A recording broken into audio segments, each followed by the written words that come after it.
Bendito, alabado, glorificado sea el nombre que está por encima de todo otro nombre, Jesús. Alabado sea el Señor por siempre. ¿Qué tal, queridos hermanos y amigos? Y bienvenidos a este subprograma. Conozca primero su fe católica. Soy el Padre Pedro Núñez. Tenemos un programa especial para ustedes, como todos los programas, pero siento que este programa es de gran bendición. Ya está siendo de gran bendición para todos nosotros desde el principio. ¿Por qué? Porque es el Señor quien está actuando. Yo sé que el Señor está actuando en tu corazón en estos momentos. Y yo pido al Señor que ese corazón se siga abriendo, se siga disponiendo ante la presencia del Señor para que el Espíritu Santo de Dios actúe en ti y actúe en todos nosotros y nos haga mejores personas, mejores cristianos y nos acerque más a la fuente de vida y salvación eterna que es Jesucristo. En este tiempo de resurrección, en este tiempo de Pascua, en este tiempo en que damos gracias a Dios por ese paso que el Señor nos invita a dar, y no solamente de aquí, de la tierra al cielo, pero ese paso de conversión, ese paso de acercamiento a Jesús, que el Señor nos bendiga y nos dé la gracia para así hacerlo. En este momento, antes de hacer absolutamente nada más, hermano que me escuchas, hermana que me escuchas, hacemos un alto en nuestro acelerado caminar diario, nos ponemos en la presencia de ese que es vida, esperanza y salvación eterna, que es nuestro Dios. Hermano, hermana, vamos a orar. En el nombre del Padre, del Hijo y del Espíritu Santo. Amén.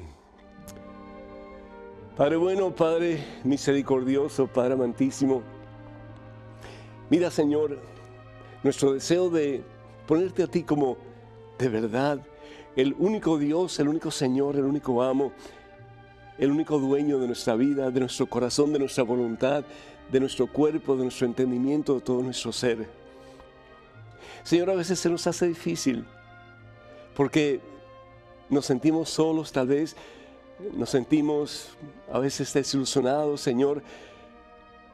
Nos sentimos, Señor, que no tenemos fuerzas para seguir adelante.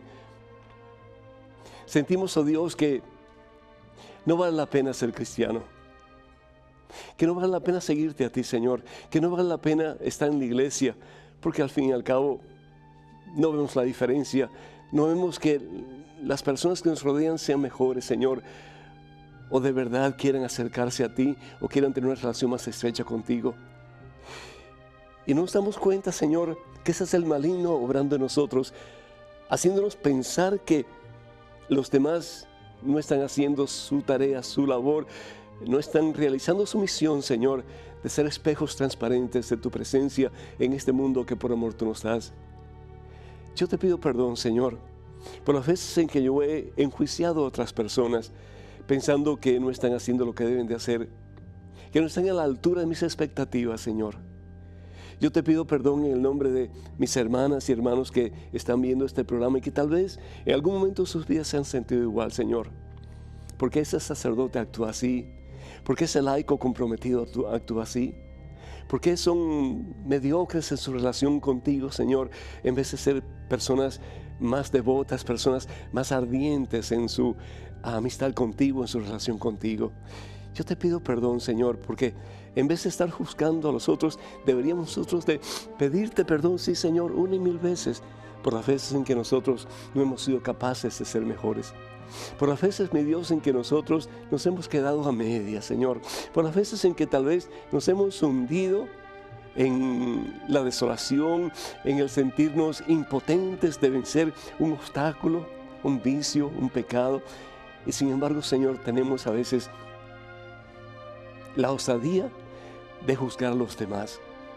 Ayúdanos, oh Dios, para que tomemos la decisión nosotros de dar ese paso, de ser mejores nosotros, Señor, de acercarnos más a ti, de ponerte a ti de verdad como prioridad de nuestra existencia, sabiendo, Señor, que nosotros no podemos cambiar las demás personas y que hay muchas personas, oh Dios, que nos rodean, que son mucho mejor de lo que nosotros pensamos e imaginamos.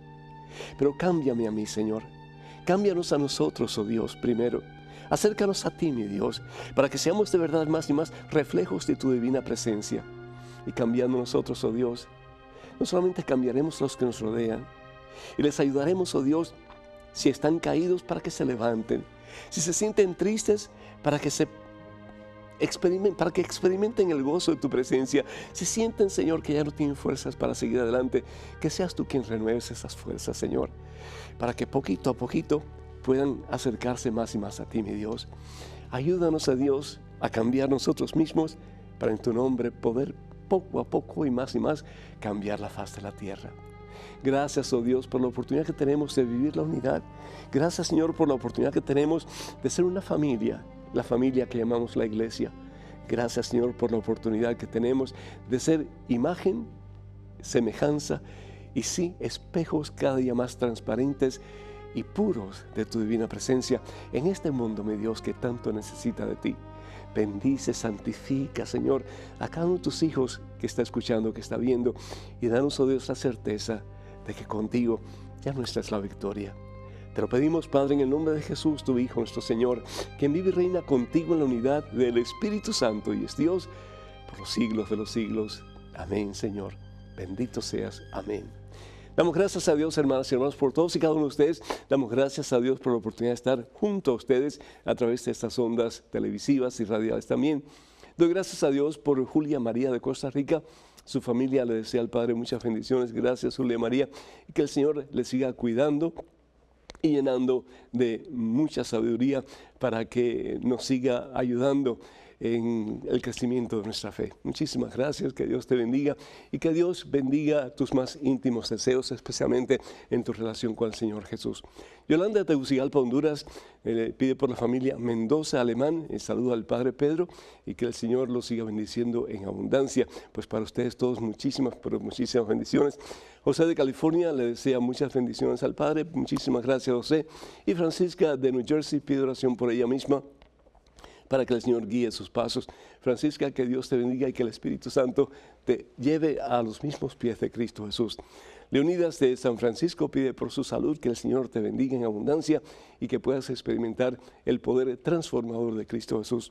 Y pedimos también por todos aquellos que solicitan oración a través de la página de este servidor en Facebook, que el Señor les bendiga en abundancia y supla todas sus necesidades.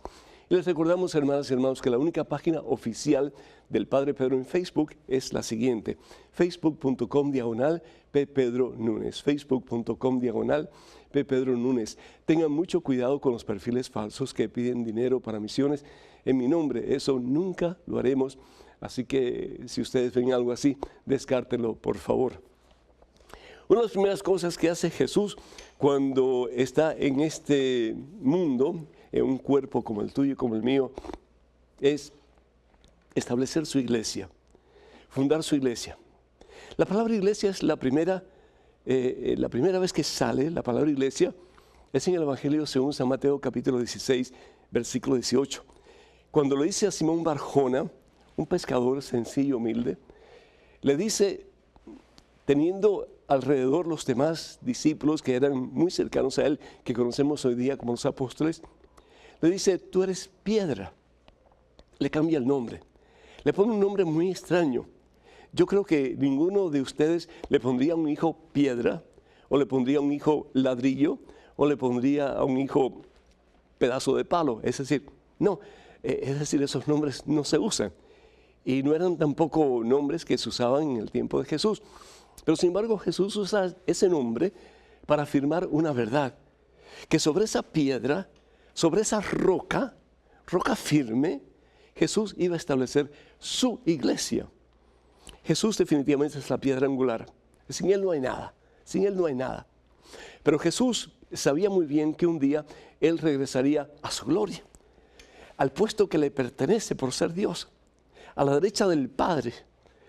Jesús había dejado su gloria. Nos dice San Pablo en su carta a los Filipenses en el capítulo 2, para hacerse uno como nosotros. Se rebajó en todo y se hizo uno como nosotros en todo menos en el pecado. Pero Jesús sabía que un día, después de su misión cumplida aquí en la tierra, Él regresaría al Padre. Pero Él quería no solamente dejar su iglesia establecida, y la palabra iglesia significa comunidad de creyentes, asamblea de creyentes, pero Él quería también al mismo tiempo que su iglesia continuara hasta el fin de los tiempos, haciendo no la misión de un hombre en particular o de un grupo de hombres en particular, sino que la misma misión de Jesús, de seguir predicando la palabra, de seguir llevando presencia de Dios al mundo entero, de seguir liberando, renovando y sí, en el poder de Cristo y con la autoridad de Cristo, salvando al pueblo de sus pecados. Y por eso es que escoge a un hombre sencillo, un hombre limitado, un hombre pecador como todos nosotros, pero un hombre a quien Dios le va a dar la responsabilidad de pastorear, de apacentar a sus ovejas. Y es por eso que después en el Evangelio según San Juan, en el capítulo 21, Jesús le va a decir a Pedro, apacienta mis ovejas, y le va a preguntar 3 veces, ¿me amas más que estos? Y cuando Pedro le responde, sí, Señor, tú sabes que te amo, le dice entonces Jesús, apacienta mis ovejas. Es decir, no tus ovejas, Pedro, son las mías, cuídalas. Y esa es la misión que Jesús le da a Pedro y a los sucesores de Pedro que conocemos como los papas.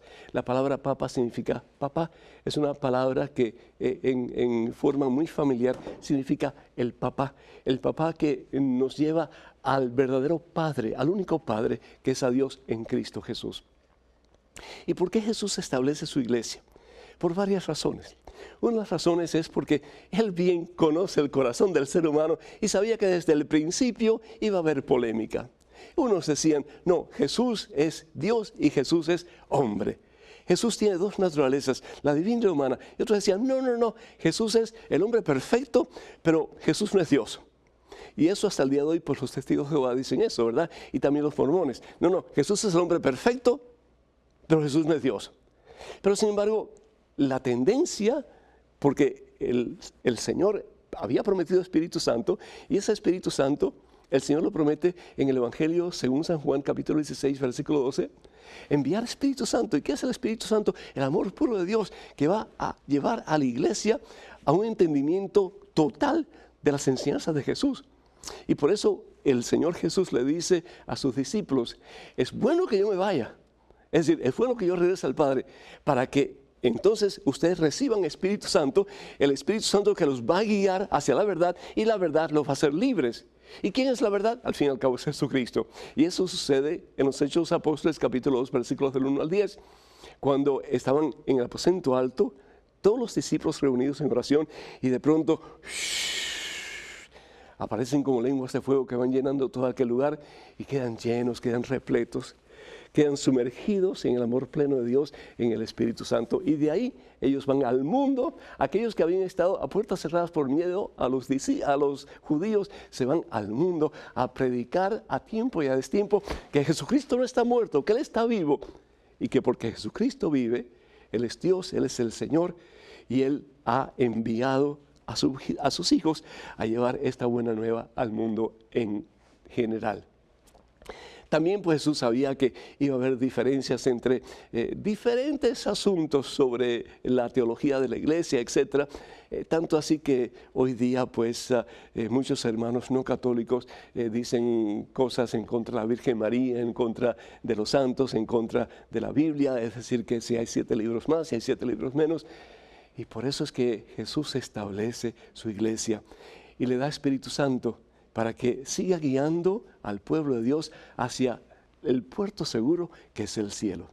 La iglesia de Jesucristo tiene 4 pilares o 4 características que son muy importantes. La iglesia es una. ¿Por qué? Porque Dios es uno. La verdad de Dios es una. Y por eso la palabra de Dios nos dice en el Evangelio según San Mateo capítulo 16, versículo 18, sobre esta piedra edificaré mi iglesia, una sola. Hoy día hay más de 36,000 iglesias en el mundo, pero Jesús establece una sola iglesia, mi iglesia. Y promete, los poderes del infierno jamás la podrán vencer. La iglesia de Jesús es, además de ser una, es santa. ¿Por qué? No porque seamos santos nosotros, pero porque recibe Espíritu Santo el día de Pentecostés, que es el prometido que nos va a guiar hacia la verdad. La iglesia católica es católica, porque la palabra católica significa universal. Es para todo el mundo, para quien quiera aceptar la fe que la iglesia proclama, que es al fin y al cabo la enseñanza de Jesús. Y la iglesia es apostólica, ¿por qué? Porque está cimentada sobre los apóstoles, sobre Pedro y los demás apóstoles. Qué hermoso, qué privilegio, qué alegría saber que estamos en la iglesia de Jesucristo y que tenemos la capacidad no solamente de cuidarla, de protegerla, pero de amarla también al punto que Jesús la amó que dio su vida por ella. El teléfono para que nos llamen en Estados Unidos, en todo el mundo realmente, es el 205-271-2924.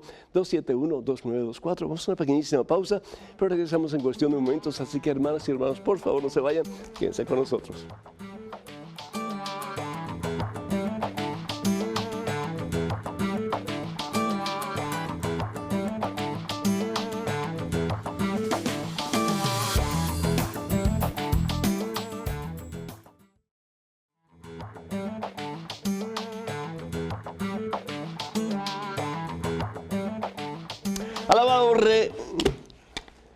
Alabado sea el nombre del Señor Jesús, hermanos y hermanos. Qué gusto estar con ustedes en este su segmento de este programa. Conozca primero su fe católica. Soy el Padre Pedro Núñez. Bienvenidos a todos y cada uno de ustedes. En estos momentos tenemos a María de Massachusetts, vía telefónica. María, ¿me escuchas? Sí, buenas tardes, Padre Pedro. Muy buenas tardes, el Señor te bendice, María. ¿Cómo estás, mija? Bien, gracias a Dios, Pedro, aquí saludándole desde Boston, Massachusetts. Entonces, qué bien. Hay muchas bendiciones, Padre, mucho gusto en escucharlo, pues yo nunca había hablado con usted, simplemente lo he visto por la televisión y entonces es un gusto estarle escuchando. Gracias, María, muy agradecido. Adelante con tu pregunta, por favor. Sí, Padre, mi pregunta es de que yo estoy con una duda de que cuando los hermanos separados ellos toman el sacramento del matrimonio, cuando el pastor los casa, es igual como cuando uno se casa por la iglesia y recibe toda la bendición del sacramento, así como uno la recibe, así lo reciben ellas también. Sí, María, muchísimas gracias. Mira, quien realmente se casan son los mismos novios, son los que contraen el vínculo matrimonial. El sacerdote o el pastor son testigos muy especiales de esa unión, de esa boda. Ellos están representando en alguna forma a Dios y están representando de alguna forma a la comunidad a las que ellos sirven. Sin embargo, el matrimonio de dos personas no casadas por la Iglesia Católica o ante Dios en la Iglesia Católica no es un sacramento, no es un sacramento. Para que sea un sacramento tiene que ser dentro de la iglesia que Jesús instituye, la iglesia que Jesús establece sobre Pedro y los demás apóstoles, que es la iglesia católica. La iglesia católica es la que tiene la custodia de los 7 sacramentos, es decir, de esas 7 fuentes de vida, y es a través de la iglesia católica, la iglesia instituida por Jesús, que esas fuentes de vida, esos sacramentos se imparten a las personas que reciben de Dios esa gracia.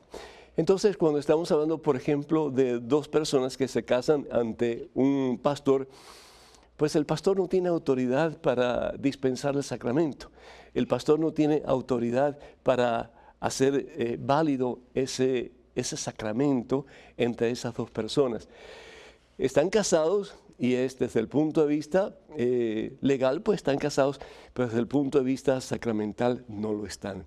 Entonces es importante que todas las personas, sobre todo las personas que son católicas, que pertenecen a la iglesia fundada por Jesús, que busquen la manera de casarse delante de Dios, sabiendo ellos que son los que contraen matrimonio y que el sacerdote es el que representa a Dios y a la comunidad, a la iglesia en ese momento, pero que ellos son realmente los que van a contraer ese vínculo que no solamente es legal, pero que es sacramental, es la unión entre las dos personas en Jesús que ellos han invitado a través de ese momento de sacramentalización en que los dos llegan a ser un solo ser, y no solamente en ese momento, pero para toda la vida, hasta el último suspiro de sus vidas. Así que espero que esto de alguna forma te haya respondido tu pregunta. Que Dios te bendiga, María. Muchísimas gracias. En este momento un correo electrónico, una pregunta. Adelante, por favor. Padre Pedro, el Apocalipsis dice, los 24 ancianos alababan al Señor. ¿Quiénes son estos 24 ancianos? Carmen, desde Boston.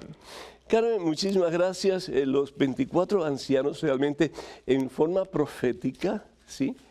son los 12 patriarcas del Antiguo Testamento. Si nosotros vamos a Apocalipsis capítulo 4, versículo 10, leemos lo siguiente. Dice así la palabra de Dios: los 24 ancianos se arrodillan ante el que está sentado en el trono. Es decir, ¿quién está sentado en el trono? Jesucristo. Él es Dios. Jesús es el Rey y el Señor del universo. Y dicen, adoran al que vive por los siglos de los siglos y arrojan sus coronas delante de su trono, diciendo, el Señor y Dios nuestro, gloria, honor y poder a Él. Es decir, son los 12 patriarcas del Antiguo Testamento y los 12 pilares o los 12 apóstoles del Nuevo Testamento. 12 y 12 son 24. Y no solamente ellos, sino que todas las personas que en alguna forma, unidos a ellos, han sido fieles al Señor. Estamos hablando del Antiguo Testamento, pues, aunque no se usaba esa palabra, pero era la iglesia del Antiguo Testamento, la comunidad de fe del Antiguo Testamento, bajo la dirección, bajo la guía, el pastoreo de los patriarcas, y en el Nuevo Testamento, pues bajo la dirección, bajo la guía, bajo el pastoreo de los apóstoles del Señor. Ellos son los que realmente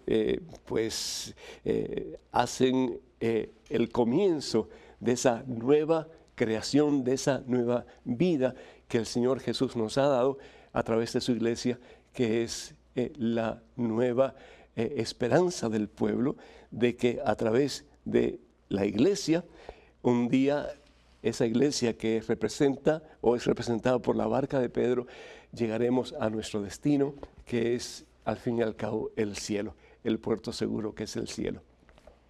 Esa es la razón por la cual los 24 ancianos que aparecen en el libro de Apocalipsis capítulo 4, versículo 10. Espero que esto haya sido suficiente. Tenemos en estos momentos otro correo electrónico con otra pregunta. Adelante, por favor. Hola, Padre Pedro. ¿Qué hay de cierto de que el reinado de Jesús será en la tierra y no en el cielo? Eusebio, de El Salvador. Eusebio, es una doctrina muy antibíblica. Sí, porque es decir, Jesús lo dice bien claro, mi reinado o mi reino no es de este mundo. Si nosotros vamos, por ejemplo, al Evangelio según San Juan, el capítulo 18, vamos a ver aquí si lo encontramos rapidito. El Señor Jesús ya cuando le preguntan a Él, ya cerca de su pasión, de su muerte, y le preguntan a Él si realmente Él es rey, y dice Él, sí lo soy, y preguntan si el reinado de Él es de este mundo, Él dice, mi realeza no procede de este mundo. Si yo fuera rey como los de este mundo, mis guardias habrían luchado para que no cayera en manos de los judíos, pero mi reino no esté acá. Es decir, el decir que el reino de Jesús está aquí, pues en alguna forma, sí, cuando hablamos de la iglesia, como la presencia de Jesús, el sacramento de Jesús aquí en la tierra es el signo visible de la presencia de Jesús entre nosotros, pero el reino de Jesús realmente es en el cielo, donde Él realmente es y va a ser para toda la eternidad el único y verdadero Rey. En el Evangelio según San Juan, en el capítulo 14, vemos, por ejemplo, cuando hay personas que dicen, no, pero es que Jesús va a estar aquí y los que se han portado bien van a estar aquí. Y sobre todo, de nuevo, los testigos de Jehová que dicen que solamente 144,000 van a estar en el cielo. Eso no es cierto, es antibíblico totalmente. Dice en el Evangelio según San Juan, capítulo 14, versículo 2 en adelante, en la casa de mi Padre, dice el Señor Jesús, hay muchas mansiones. En la casa de mi Padre, ¿y dónde está el Padre? En el cielo. Dios es el cielo. Y el que puede ver al Padre, el que puede ver a Jesús unido al Padre, está viendo el cielo. ¿Por qué? Porque Dios es el cielo. Es la visión beatífica, el poder contemplar las maravillas de quien Dios es para toda la eternidad. Dice, en la casa de mi Padre hay muchas mansiones, es decir, hay lugar para todo el mundo. De no ser así, no les habría dicho que voy a prepararles un lugar. ¿Y cómo nos prepara Jesús un lugar? Pues dando su vida por ti y por mí. Dándolo todo, asumiendo tus pecados y los míos en la cruz, en el Calvario. ¿Para qué? Para que tú y yo no muramos, sino para que tengamos en Él vida esperanza, salvación eterna. Dice, y después de ir a prepararles un lugar, volveré. Estamos hablando de la segunda venida de Jesús. Y acuérdense que en Dios no hay tiempo. El pasado y el futuro es el presente de Dios. Dios está fuera del tiempo. El tiempo es un invento del ser humano para poder tener puntos de referencia. Dios está fuera del tiempo. Quiere decir que la venida de Jesús, la segunda venida de Jesús, acontecerá cuando tú te mueras y cuando yo me muera. ¿Por qué? Porque estaremos fuera del tiempo, estaremos en la presencia del Eterno, que al fin y al cabo es Dios. Después de ir y prepararles un lugar, volveré para tomarlos conmigo, para que donde yo esté, aleluya, estén también ustedes. No en la tierra, no comiendo manzanas o peras o bananas, no, para que estemos en la presencia del Todopoderoso, en la gloria total y completa que es el cielo, el poder experimentar la visión beatífica, verle a Él, conocerle a Él, amarle a Él, unidos a Él, como Él nos ama, nos conoce y quiere esa unidad total y completa con nosotros. Ese es el cielo. Y eso es lo que al fin y al cabo representa la Eucaristía, es la antesala de lo que va a acontecer. Dios dando su vida por nosotros en ese pan de vida que es Él mismo, y nosotros dándonos a Él, donándonos a Él por amor y uniéndonos a Él en esa unión total y completa, sin división y sin ningún tipo de separación. Esa es la boda del Cordero con su iglesia. Esa es la unión total basada en amor puro, incondicional, y para toda la eternidad. ¿Qué más queremos?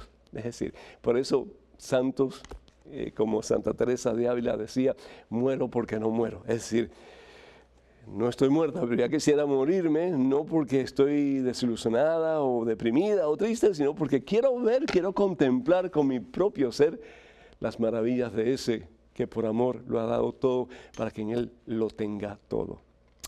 Bendito sea Dios. Tenemos en estos momentos un correo electrónico con una pregunta. Adelante, por favor. Querido Padre Pedro, en la lectura de las vírgenes de las lámparas, en que se acaba el aceite, ¿cómo se explica el pasaje? Gracias por su ayuda. Dora desde Oregón.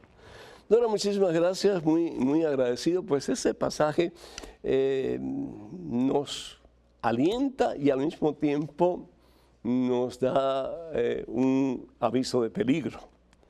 Nos alienta porque estamos llamados a tener nuestras lámparas, es decir, nuestra relación con Dios prendida en todo momento y cada vez con más intensidad. El aceite es un símbolo del Espíritu Santo y es el Espíritu Santo el que nos impulsa al Santo que al fin y al cabo es Jesucristo. Y esa medida que nosotros pedimos al Señor, lo debemos pedir todos los días. Pedir Espíritu Santo. Yo no sé cuándo fue la última vez que tú pediste Espíritu Santo, porque tenemos el Espíritu Santo, lo hemos recibido en cada sacramento, lo seguimos recibiendo sobre todo en el sacramento de la Santa Eucaristía, en el sacramento de la reconciliación, pero pedir que ese Espíritu Santo, que el amor puro de Dios se siga moviendo con poder en nosotros. ¿Para qué? Para que nosotros podamos tener cada día una relación más íntima y estrecha con Dios, con Jesús. Entonces, el aceite es símbolo del Espíritu Santo en nuestra vida, pero lo que está diciendo la palabra de Dios es que tenemos esa dicha, tenemos ese privilegio, tenemos esa posibilidad de que el Espíritu Santo arde en nosotros, se mueve en nosotros con más fuerza, con más poder, con más autoridad. Pero también es un signo de peligro. ¿Por qué? Porque el Espíritu Santo se nos puede acartonar, se nos puede almidonar, se puede como que quedar estático. Si nosotros no hacemos lo que está de nuestra parte para buscar a Dios, para acercarnos a Dios, particularmente a través de la recepción de los sacramentos, a través de la lectura de la Biblia, a través de las oraciones, a través de las obras de caridad, de misericordia. Es decir, de nuevo, como decía San Agustín, el Dios que te creó sin tu consentimiento no te puede salvar sin tu consentimiento. Unas de las vírgenes o de las muchachas que estaban esperando por el novio, y eso era muy común en el tiempo de Jesús, estaban con sus lámparas encendidas, tenían suficiente aceite. Sabían que el novio se iba a demorar y que iba a llegar en cualquier momento, pero que se iba a demorar. Y sin embargo, ellas estaban listas. Las otras no. Se quedaron dormidas y se les acabó el aceite. ¿Cómo está tu relación con el Señor? ¿Estás tú cada día más lleno del Señor Jesús? ¿Estás tú realmente buscando a Dios y tratando de poner a Dios como prioridad en tu vida? ¿O realmente ya te sientes como que es una rutina, es un tedio, es una cosa que haces así como con pereza, pero que realmente ya no tienes el fuego que tuviste en un momento de tu vida, ya no tienes ese primer amor que tuviste en un momento de tu vida? Pues ahí el Señor te está diciendo, renueva eso y lucha, porque nadie te va a dar el aceite. Es decir, nadie te puede dar la salvación, nadie te puede dar la relación con Jesús, solamente tú la puedes tener. ¿Y cómo la puedes tener? Pues buscándola. El que busca encuentra, el que pide recibe y el que toca la puerta se le abre. Entonces es un momento para nosotros darle gracias a Dios por lo que tenemos, pero también preguntarnos honestamente si realmente nuestra lámpara está encendida y estará encendida hasta que el Señor venga en su segunda venida. Ojalá que sí. En estos momentos tenemos un correo electrónico. Buena pregunta, adelante, por favor. Padre Pedro, tengo una tía protestante y siempre me vive repitiendo que la Santísima Virgen María tuvo más hijos.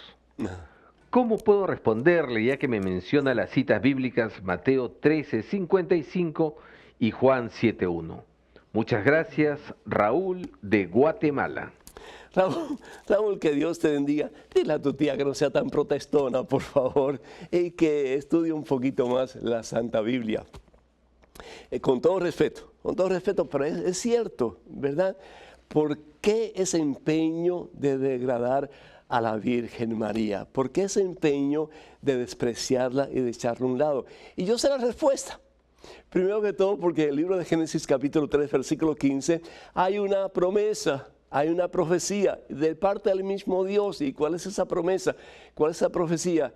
Que la serpiente se abalanzará contra el talón de la mujer. ¿Y quién es la mujer? María Santísima. ¿Y quién es su descendencia? Jesucristo. Pero Jesús y María Santísima aplastarán la cabeza de la serpiente. Es decir, Satanás no tiene poder sobre Jesús. Y María Santísima con su sí permitió que Jesús viniera a este mundo y que Jesús, a través de su pasión, muerte y resurrección, diera pues el toque de queda a la serpiente. La serpiente, si nosotros queremos, no tiene poder en absoluto sobre nosotros. Por eso el apóstol Juan dice que si realmente conocemos a Dios, si nosotros de verdad estamos cimentados en Dios, no pecamos más. ¿Por qué? Porque el pecado es la desobediencia a Dios, es darle la espalda a Dios. Pero cuando uno, a medida que conoce más a Dios, ya no necesita el pecado para en alguna forma tener un poquito de aliciente y de placer en la vida, porque lo tenemos todo. Porque quien a Dios tiene, nada le falta, solo Dios basta, como decía Santa Teresa de Ávila. Pero supongamos que María tuvo más hijos, como dice en inglés, and so what? ¿Y cuál es el problema? ¿Es que al tener hijos la persona es menos santa? ¿Es que al tener relaciones como Dios manda en un matrimonio bendecido por Dios, la persona es menos santa? Yo conozco muchas mujeres que son muy santas, que tienen hijos y que tienen esposo. Es decir, el matrimonio es un don de Dios. Y es un don de Dios para que la pareja llegue a la plena y total santidad. Entonces, ¿cuál es el problema? Supongamos que María tuvo otros hijos. ¿Y qué? ¿Y qué? Eso no hace a María menos santa ni menos digna del amor de Dios. Y si no, yo le pregunto a ustedes, señoras, ¿ustedes son menos santas? ¿O son menos dignas del amor de Dios porque han tenido hijos? Si bien sabemos que después del amor de Dios no hay amor más grande que el amor de una madre por su hijo. Entonces, ¿cuál es el problema? Dile a tu abuelita, por favor, o tu tía, no me acuerdo lo que me dijiste, basta ya, a la tía, bueno, basta ya. Ahora sí, lo que sí te digo, que María Santísima, porque así Dios lo quiso, no tuvo más hijos. Y no tuvo más hijos, porque si tú me encuentras un pasaje en la Biblia que diga que María tuvo fulano de tal como hijo y fulano de tal como hijo, entonces yo me cayó la boca. Pero en ningún lugar de la Biblia dice que María tuvo otros hijos. Se habla de los hermanos de Jesús, pero no de los hijos de María. Entonces seamos claros.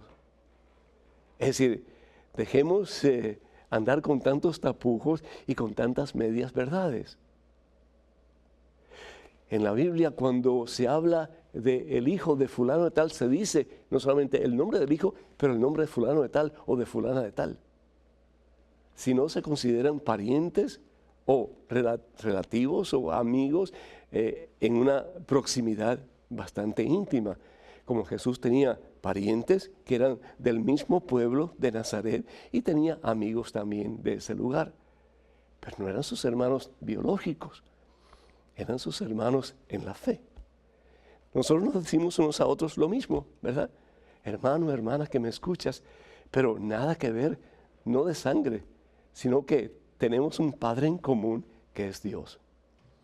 Entonces, ¿cómo decir que amamos a Jesús cuando estamos constantemente rechazando a su madre?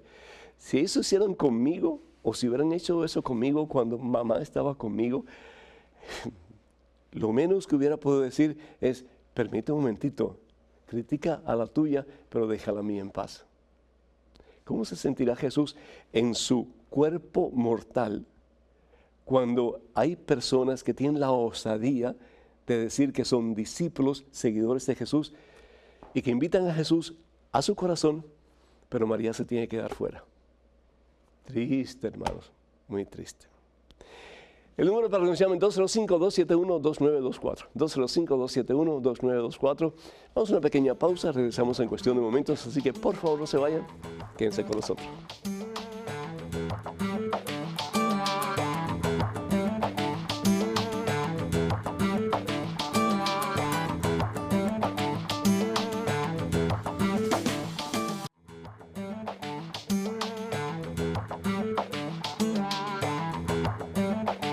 Bendito, glorificado, exaltado sea el nombre, sobre todo nombre, el nombre de Cristo. Sus hermanas y hermanos, bienvenidos a este segmento de su programa Conozca Primero su Fe Católica. Soy el Padre Pedro Núñez. Bienvenidos en estos momentos. Un correo electrónico con una pregunta. Adelante, por favor. Padre Pedro, ¿qué quiere decir el Señor cuando habla de los pobres de espíritu en las bienaventuranzas? Aida desde Puerto Rico. Aida, Dios te bendice. Y si en algún momento de la historia necesitamos esas palabras que nos dice el Señor Jesús, y dice, felices o bienaventurados los que tienen espíritu de pobre, o son pobres espíritu, es la misma cosa, porque de ellos es el reino de los cielos. Si algo tenemos que pedir constantemente, además de la presencia del Espíritu Santo en nuestra vida, tenemos que pedir que el Señor nos haga pobres espíritu, o que tengamos espíritu de pobreza. ¿Qué significa eso, Dios mío? Hermanas y hermanos, con tantos ídolos a los cuales estamos atados muchas veces en la vida, el ídolo del dinero, el ídolo del placer, el ídolo de los vicios, el ídolo de la cizaña, el ídolo del chisme, el ídolo de la envidia, el ídolo del celo, el ídolo del resentimiento, el ídolo de la falta de perdón. Y podemos seguir enumerando cientos de ídolos, es decir, dioses falsos que en un momento u otro de nuestra vida nos atamos a ellos, y como que pensamos que si nos atamos bien atados a ellos, vamos a estar bien. Vamos a tener seguridad, vamos a estar en paz, vamos a ser felices. Y esos ídolos, al fin y al cabo, porque son falsos, porque están en contraposición de Dios, nos llevan al barranco, nos hunden, nos destruyen. Y no solamente nos destruyen, nos convertimos en instrumentos del mismo Satanás para destruir a los demás, comenzando con aquellos que están más cerca de nosotros. Estamos constantemente siendo bombardeados a través de los medios de comunicación para que nosotros sigamos ciertos ídolos. Incluso ídolos que parecen que son pues buenos en sí, por ejemplo, la belleza, los ejercicios, ¿verdad? El narcisismo, el cuidar mi cuerpo, el no comer esto, no comer lo otro. Llega un momento como que eso toma prioridad ante Dios, ¿no es cierto? Si somos honestos, nos damos cuenta que pensamos mucho más en el cuerpo que lo que pensamos en Dios. Que pensamos mucho más en ser atractivos que en Dios. Pensamos mucho más en tener éxito en la vida que en Dios. Y son cosas que supuestamente parecen muy buenas, pero que el maligno las usa para destruirnos y destruir nuestra relación con Dios. El ser pobre de espíritu es reconocer, hermanas y hermanos, que por encima de todo, Dios tiene que ser prioridad en mi vida. Sencillo como eso. Dios tiene que ser lo más importante en mi vida. Que tiene que llegar el momento en mi vida en que yo piense más en Dios que en cualquier otra cosa. Que Dios de verdad sea mi Señor, mi Rey, mi Dios, mi Salvador. Los hermanos protestantes y evangélicos dicen que si aceptamos a Jesús como Señor de nuestras vidas, seremos salvos. Bendito Dios, lo creemos. Pero que lo vivamos es otra cosa. Porque no solamente basta decir con mis labios que Jesús es mi Señor, yo lo tengo que vivir día a día, momento a momento. El Papa recientemente dijo, y es tan real, tenemos que preguntarnos con más frecuencia, ¿qué haría Jesús en esta situación determinada? ¿Qué haría Jesús?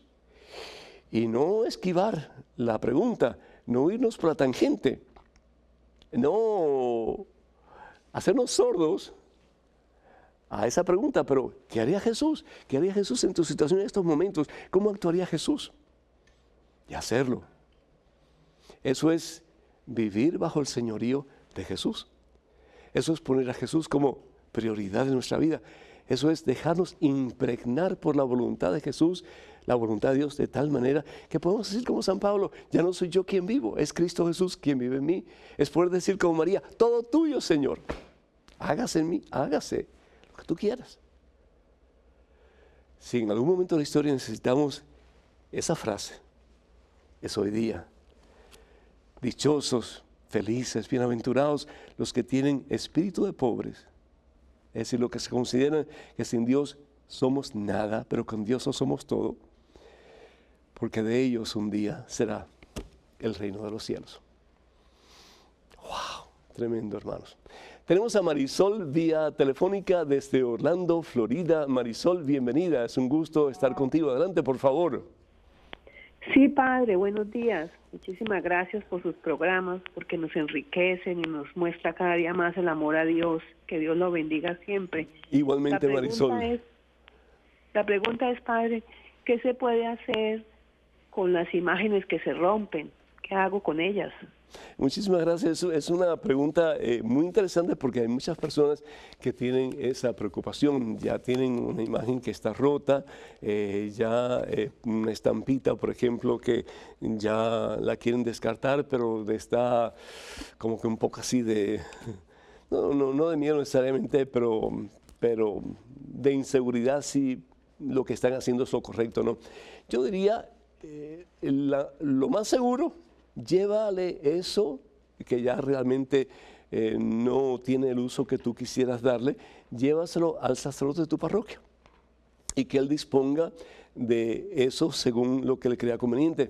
Hay imágenes que, por ejemplo, están rotas, pero se pueden arreglar y le puede servir a alguien. Hay pinturas que pueden ser que estén dañadas, pero de alguna forma se pueden arreglar y a alguien tal vez le pueda servir. Como dicen, lo que es basura para uno puede ser un tesoro para el otro. Entonces, no descartemos así tampoco los objetos religiosos cuando pueden ser que tengan arreglo y alguien los pueda usar.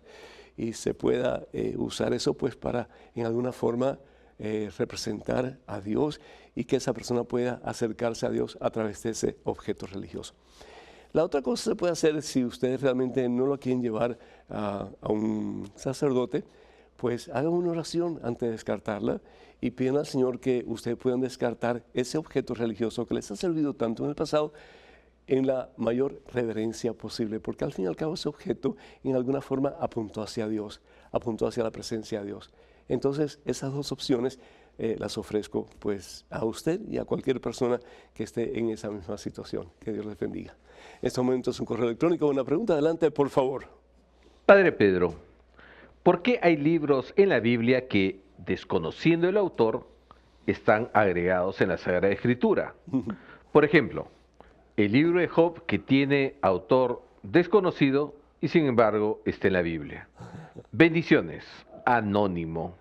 Anónimo, muchísimas gracias, porque lo importante no es el autor, Lo importante es quién es el que habla.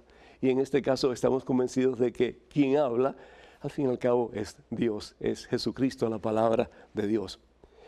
La mayoría de los libros en la Santa Biblia, particularmente en el Antiguo Testamento, sus autores son desconocidos.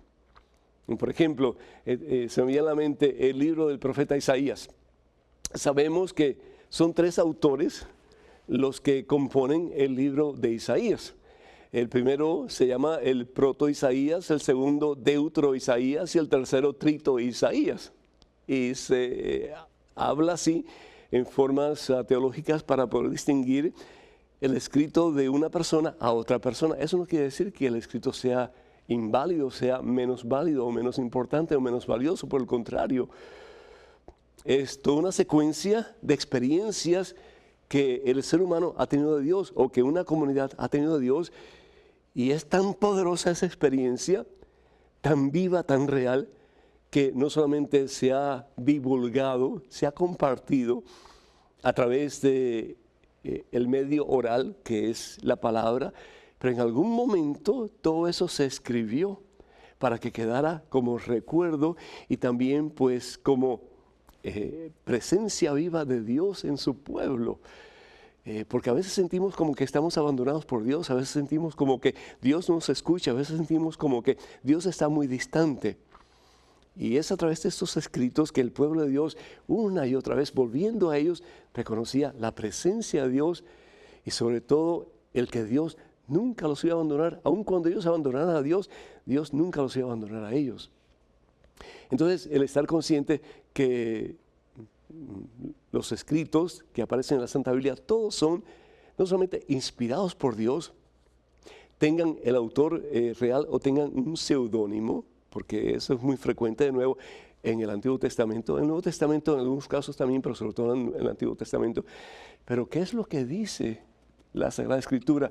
Y lo que dice la Sagrada Escritura realmente viene de Dios.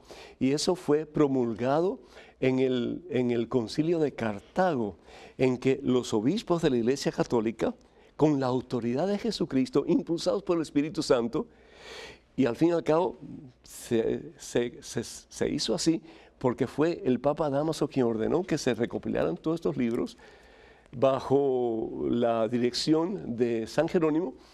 Y entonces, pues, declararon que no solamente este libro es inspirado por Dios, como puede ser una pieza musical, como puede ser una poesía, pero más aún que este libro es palabra de Dios. Y fíjense, en ninguna parte de la Santa Biblia, ninguna parte, es decir, cuando se escribe el Nuevo Testamento, en ninguna parte se dice que las Escrituras son palabra de Dios o es palabra de Dios. Lo que se dice, y lo dice San Pablo, es que es inspirado por Dios. Pero de nuevo, nada que ver con la palabra de Dios. Pero es la Iglesia Católica, bajo la inspiración del Espíritu Santo, bajo el flujo del Espíritu Santo. Los obispos de la Iglesia reunidos en el Concilio de Cartago, que declaran que este libro santo no solamente es inspirado por Dios, pero es palabra de Dios. Así que tenga un seudónimo o tenga el nombre correcto de la persona, pues es lo mismo. No es el autor lo que importa, es lo que dice el contenido lo que hace la diferencia. Tenemos en estos momentos un correo electrónico, una pregunta, adelante por favor. Admirado Padre Pedro, en Apocalipsis 12 dice que los seguidores de María y Jesús siempre serán perseguidos. ¿Por qué se dice eso? Jacobo, de República Dominicana. Porque es cierto, Jacobo. Es decir, cuando tú empiezas a seguir a Jesús, vas a encontrar resistencia. Vas a encontrar polémicas, vas a encontrar personas que están en desacuerdo contigo. Yo me acuerdo, y esto creo que lo he dicho anteriormente, pero yo me acuerdo. A uno de mis hermanos, cuando yo estaba en el seminario, le dije, hermano, Dios te bendiga. Y me mandó a freír espárragos bien lejos, porque él sabía dónde yo venía. Él sabía el tipo de vida que yo había tenido anteriormente, que no era un tipo de vida muy cerca de Dios, para nada. Pero sin embargo el Señor había cambiado mi corazón. Y cuando yo le dije a mi hermano, hermano, que Dios te bendiga, y me acuerdo, saliendo de la casa de mis padres, me dijo una barbaridad, como diciendo, ¿quién eres tú para decirme Dios te bendiga? Porque yo te conozco a ti. Hoy día mi hermano, bendito sea Dios, está muy cerca de Dios y toda mi familia también, porque el Señor lo ha prometido. Si tú crees en Jesús, te salvarás tú y toda tu familia. Pero vamos a tener conflictos, vamos a tener polémicas, vamos a tener división en la familia. El pasaje al que tú te refieres, Apocalipsis capítulo 12, nos habla de una mujer que está para dar a luz. Esa mujer es la iglesia y está para dar a luz a Jesús. Y ha tenido problemas desde el principio. Esa mujer también representa a María Santísima. Problemas desde el principio, una espada te atravesará el corazón. Pero sin embargo, tenemos que tomar una decisión. Si vamos a ser cristianos de verdad. Y jugarlo todo por amor a Jesús. Él murió por ti y por mí, que nosotros podemos tomar la decisión más importante de nuestra vida y es vivir para Él. Aunque nos cueste, ¿por qué? Porque el mundo que es usado por Satanás constantemente nos está echando en cara que estamos mal, que estamos equivocados. Y comenzando con mucha gente que conocemos, también nos va a ridiculizar y nos va a tratar de apartar del camino de Dios. Pero bendito sea Dios, Hechos de los Apóstoles capítulo 2, versículo 1 al 10, hemos recibido Espíritu Santo. Nos hemos llenado del poder transformador de Cristo Jesús, no solamente para nuestro bien, pero en el nombre de Jesús para transformar la faz de la tierra. Así que ánimo y adelante. ¿Por qué? Porque si Dios con nosotros, somos invencibles, hermanos. Todo lo podemos en Cristo Jesús, que nos fortalece. ¿Problemas vendrán? Bendito Dios. ¿Por qué? Porque cuando no hay problemas, tenemos que preguntarnos si realmente estamos haciendo lo que Dios quiere que hagamos. Pero cuando hay problemas, bendito sea Dios, porque estamos rascando heridas de personas que no quieren cambiar, pero que el Señor les invita a un cambio radical. ¿Por qué? Porque el Señor quiere que se salven también y que un día tengan la corona de la victoria, que es el cielo. Quiero recordarles que el sábado 21 de abril ya estaré en Santo Domingo, República Dominicana, con el favor de Dios, en la Feria del Libro Católico. Para más información, por favor, comuníquense con la Casa San Pablo al número telefónico 809, esa es el área 809, y el número es 530 4346, 530 4346. Quiero decirles también que vamos a tener 2 eventos maravillosos y los invito a todos de todo corazón a la casa de ustedes, Nueva Orleans. Uno es el sábado 28 de abril, desayuno con prédica en el Salón de San Martín de Porres en el Apostolado Hispano. Y el otro va a ser el suntuoso, maravilloso, poderoso, glorioso Sábado de Milagros. Esto va a ser el día 18 de agosto en el Ponce & Train Convention Center. No se lo pierdan. Para más información, llamen por favor al Ministerio Mensaje Nueva Orleans, área 504-931-7720, 504-931-7720 o al número telefónico 504-638-0657, 638-0657. Y también recordarles, hermanos y hermanos, que ya llega muy pronto el peregrinaje a Tierra Santa, a Fátima y a Lisboa. Esto va a ser del 15 al 25 de octubre. Para más información, por favor, comuníquense con Maciel Carrasco al número 603-941-3078, 603-941-3078 o escríbanle a maciel@canterburypilgrimages.com. También quiero invitarles para que ustedes nos escriban con sus preguntas, sus comentarios. Diríjanse a padrepedro@ewtn.com, padrepedro@ewtn.com. Y recuerden tenernos en sus oraciones y cuando puedan, ayúdanos económicamente para seguir llevando al mundo la palabra de Dios. Que Dios les bendiga hoy siempre en abundancia y los colme de su santa paz. En nombre del Padre, del Hijo, del Espíritu Santo. Hasta la próxima. Dios mediante.